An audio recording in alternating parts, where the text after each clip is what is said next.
আসসালামু আলাইকুম ওরহমতুল্লাহি ওবরাকাতুহ। সম্মানিত মোমিন টিভির সকল দর্শক বন্ধুদেরকে জানাই আমাদের চ্যানেলের পক্ষ থেকে আন্তরিক শুভেচ্ছা ও অভিনন্দন। সম্মানিত দর্শক, আমি আজকে আপনাদের সামনে যে বিষয়টি নিয়ে উপস্থিত হয়েছি, বিষয়টি হলো ইসলামের যে 4 মাস বিশেষ মর্যাদা সম্পন্ন। তো আসুন আমরা ভিডিওটি না টেনে ধৈর্য সহকারে শেষ পর্যন্ত দেখতে থাকি। ভিডিওটি অত্যন্ত গুরুত্বপূর্ণ। আরবি চন্দ্র বছরের 12 মাসের মধ্যে 4টি মাস বিশেষ মর্যাদা সম্পন্ন। এই প্রসঙ্গে আল্লাহ তাআলা কোরআন শরীফে বলেছেন, প্রকৃতপক্ষে আল্লাহর কাছে মাসের সংখ্যা 12টি, যা আল্লাহর কিতাব অনুযায়ী সেই দিন থেকে চালু আছে যেদিন আল্লাহ তাআলা আকাশমণ্ডলী ও পৃথিবী সৃষ্টি করেছিলেন। এর মধ্যে 4টি মাস মর্যাদাপূর্ণ, এটি সুপ্রতিষ্ঠিত বিধান। সূরা তাওবা আয়াত নং 36। এই 4 মাস হলো জিলকদ, জিলহজ, মুহররম ও রজব। এসব মাসে যুদ্ধ বিগ্রত, কলহ বিবাদ সম্পূর্ণ নিষিদ্ধ। আবার এই 4 মাসের মধ্যে অন্যতম জিলহজ মাস, কারণ জিলহজ মাস হজের মাস। হজের তিনটি মাস শাওয়াল, জিলকদ ও জিলহজ। এর মধ্যে প্রধান হলো জিলহজ। কুরআন শরীফে আল্লাহ তাআলা বলেছেন, হজ সম্পাদন সুবিদিত মাসসমূহে। অতঃপর যে কেউ এই মাসগুলোই হজ করা স্থির করে, তার জন্য হজের সময় স্ত্রী সম্ভোগ, অন্যায় আচরণ ও কলহ বিবাদ বিধেয় নহে। তোমরা উত্তম কাজে যা কিছু করো আল্লাহ তা জানেন, এবং তোমরা পাথেয়ের ব্যবস্থা করবে, আত্মসংযমই শ্রেষ্ঠ পাথেয়।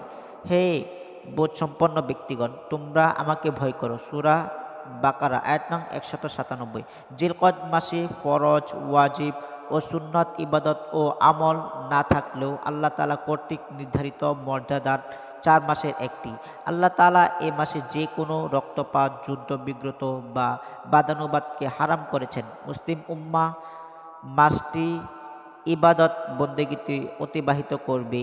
হজ, কোরবানি ও জিলহজের রোজার প্রস্তুতিতে বিশ্রাম নেবে, এটাও ইবাদতের অন্তর্গত। লিসানুল আরব ও ইবনে মঞ্জুর এর তথ্য মতে তৎকালীন যুগে জিলকদ মাসে আরবের লোকেরা বাণিজ্য থেকে ফিরে আসত, যুদ্ধ থেকে ফিরে আসত এবং বিশ্রাম গ্রহণ করত।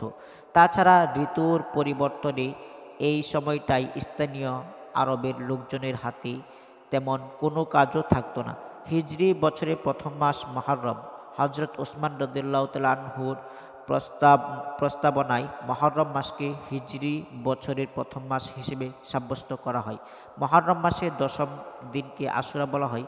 এই দিন আল্লাহ তাআলা হযরত মুসা আলাইহিস সালাম এবং তার জাতিকে ফেরাউনের জুলুম থেকে মুক্তি দিয়েছেন। এ উপলক্ষে ইসলামের আগমনের আগে থেকেই ইয়াহুদিরা রোজা রাখতেন।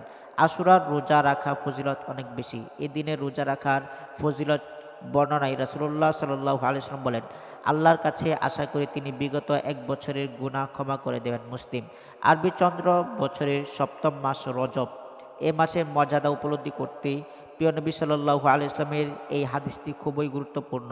তিনি বলেছেন, যে ব্যক্তি রজব মাসে ইবাদত দ্বারা অন্তরের জমিন চাষাবাদ করল না, আর শাবান মাসে ইবাদতের মাধ্যমে মনের জমিন আগাছামুক্ত করল না, সে রজব মাসে ইবাদতের ফসল তুলতে পারবে না। বাইহাকী। রাসূলুল্লাহ সাল্লাল্লাহু আলাইহি ওয়াসাল্লাম এ মাসে রোজা রাখতেন এবং বেশি বেশি বরকত পেতে দোয়া করতেন।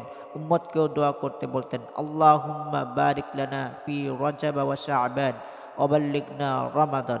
হে আল্লাহ, রজব ও শাবান মাসে আমাদের জন্য বরকতময় করুন, রমজান মাস আমাদের নসিব করুন। বুখারী ও মুসলিম। আল্লাহ তাআলা মুসলিম উম্মাহকে 4টি মাসের ফজিলত, মর্যাদা ও আমলের প্রতি গুরুত্বারোপ করার তৌফিক দান করুন। এই মাসসমূহে বেশি বেশি ইবাদত করার তৌফিক দান করুন। আমিন। তো সম্মানিত দর্শক, আশা করি আপনারা বিষয়টি বুঝতে পেরেছেন। আসসালামু আলাইকুম ওয়া রাহমাতুল্লাহি ওয়া বারাকাতুহু।